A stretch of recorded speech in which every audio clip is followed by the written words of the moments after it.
¿Qué tal? Buenas tardes, ¿cómo están? Estamos acá para hablar sobre un podcast de teoría política y social uno. Mariano, ¿cómo andás? ¿Cómo estás, Facu? ¿Todo bien? Muy bien. Hola Santi, ¿cómo Hola estás? Facu, ¿todo bien? Muy bien. Bueno, en este podcast vamos a repasar tres consignas muy importantes. La primera son las tensiones entre la interpretación y el reaccionismo de Martín Lutero. Por otro lado, vamos a hablar sobre Tomás More y la idea de propiedad junto con Marx. Y por último, la servidumbre que propone Le Gautier, su relación con las inteligencias artificiales en el día de hoy. Mariano, ¿te gustaría arrancar a vos? Dale, vamos con Lutero. Vamos, Lutero. Bueno, él habla sobre las tres murallas romanistas y una fuerte crítica hacia ellas. La primera se trata de la supremacía del poder eclesiástico por sobre la autoridad temporal, el poder secular. Él critica la iglesia vertical, donde el Papa reina con un poder tremendo. Él piensa que somos todos iguales, por lo cual tiene que ser una iglesia horizontal. O sea, solo hay una diferencia de cargo, de función con los sacerdotes, no es que sean especiales. Ok, entonces defiende a todos los individuos para pensar aspectos seculares y a su vez critica a la autoridad secular por estar sobre la temporal. Es como si fuese una conexión directa entre Dios y la gente y el pueblo. Es como que el Papa no forma, ya no se corre del lugar y no forma parte de esa sociedad. Claro, y en base a eso nos vamos a referir a una muralla que es sobre la interpretación de las Sagradas Escrituras. Claro. Claro, el monopolio que tiene la iglesia sobre la interpretación. Bueno, acá Lutero va a ser muy crítico en cuanto a que cualquier persona, cualquier cristiano puede interpretar la palabra de Dios, que es una, no tiene múltiples significados. Claro, porque si mal no recuerdo, los romanistas eran, era un grupo que se defendía o se ponía atrás de la palabra de Dios enfrente al poder secular. Si la Sagrada Escritura no avalaba ese castigo, ellos no se hacían cargo. Claro, y Claro. eso me lleva a pensar las instituciones que tenían las autoridades seculares para referirse a esa interpretación, que una era el concilio. Uno Claro, el concilio piensa que es sobre la autoridad católica, cristiana más bien, pero en realidad forma parte del Imperio Romano desde mucho tiempo atrás. claro. Ese concilio, según los romanistas, el único que tenía la posibilidad de llamar al concilio era el Papa.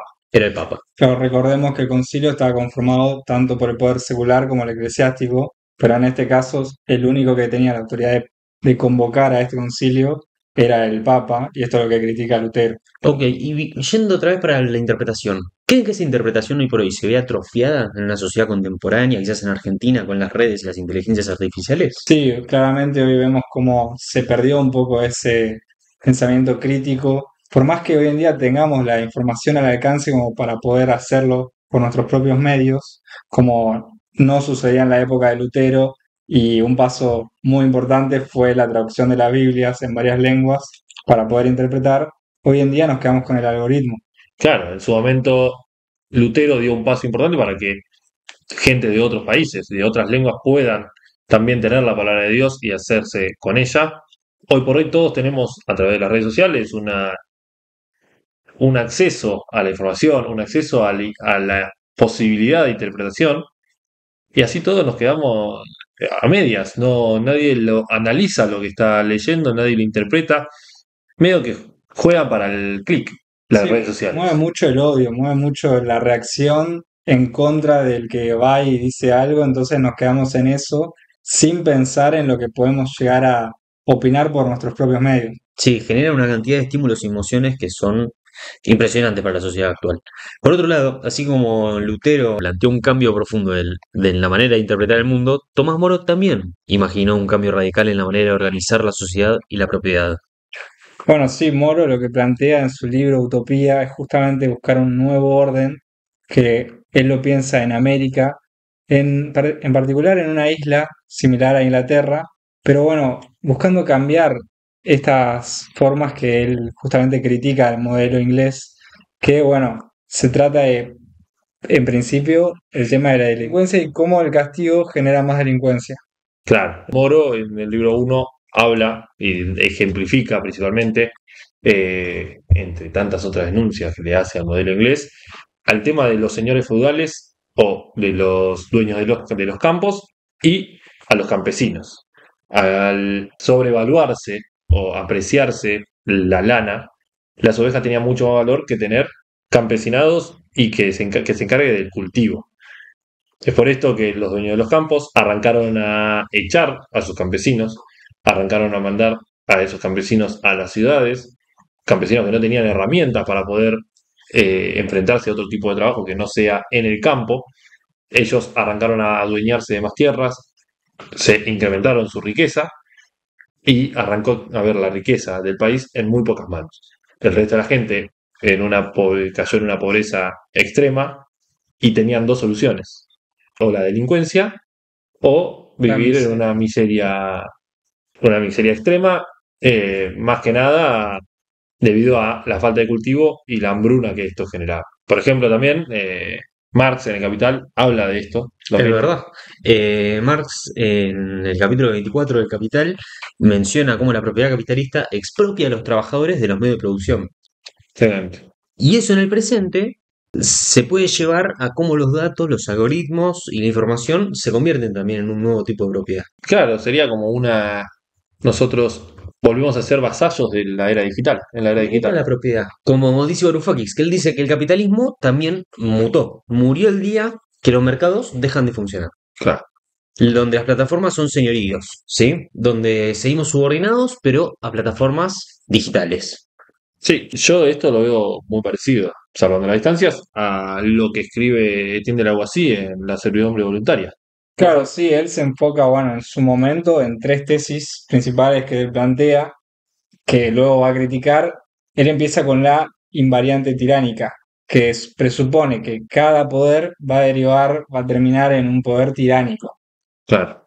Como algo malo, lo dice. Es el poder medio que te corrompe hasta llegar a la tiranía. Después, la segunda tesis que plantea Etienne de la Boissy es el voluntarismo de la servidumbre, que creo que es la que más se asemeja a este momento. Sí, bueno, es una cuestión que este autor lo escribe hace cuántos siglos y aún así hoy en día lo podemos relacionar a un tipo de servidumbre que cuenta con nuestro consentimiento, que de alguna forma él explica cómo nos terminamos sometiendo conscientemente, digamos. O Y sea, frente a eso, da una solución que no es destruir al amo, sino dejar de servir al amo. Es verdad, Facu, esto nos lleva a la tercera tesis de Lavoisier, que es la tiranía en red. La realidad es que, según dice Lavoisier, y que yo estoy de acuerdo, estamos subordinados entre todos. Es una cuestión de yo estoy subordinado a uno, que esa persona está subordinada a otra persona, y si vamos a la base, todos somos iguales. No dejamos de ser humanos y no hay una característica que nos ponga por encima de nadie.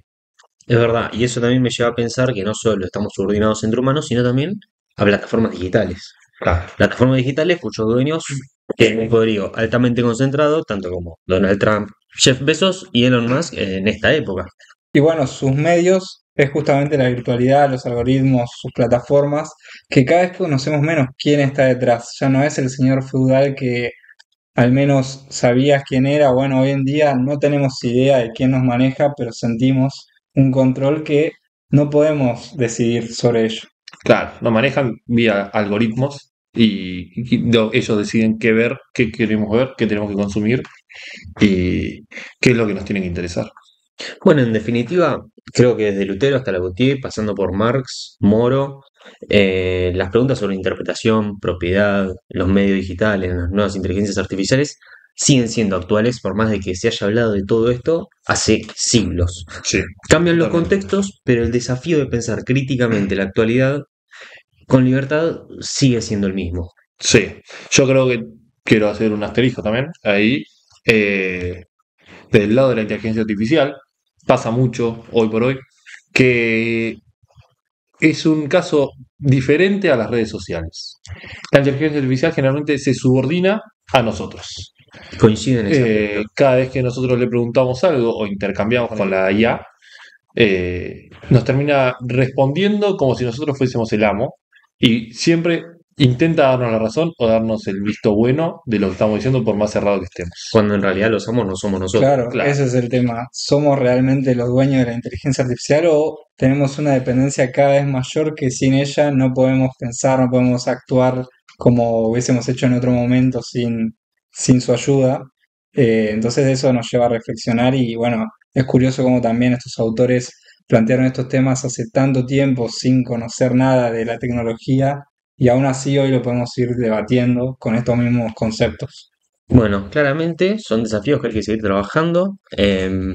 Creo que logramos discutir todos los temas, así que les agradezco mucho. Muchas gracias, Facu. Muchas gracias, Facu. No, por favor. Nos vemos en un próximo encuentro. Nos vemos en un próximo encuentro.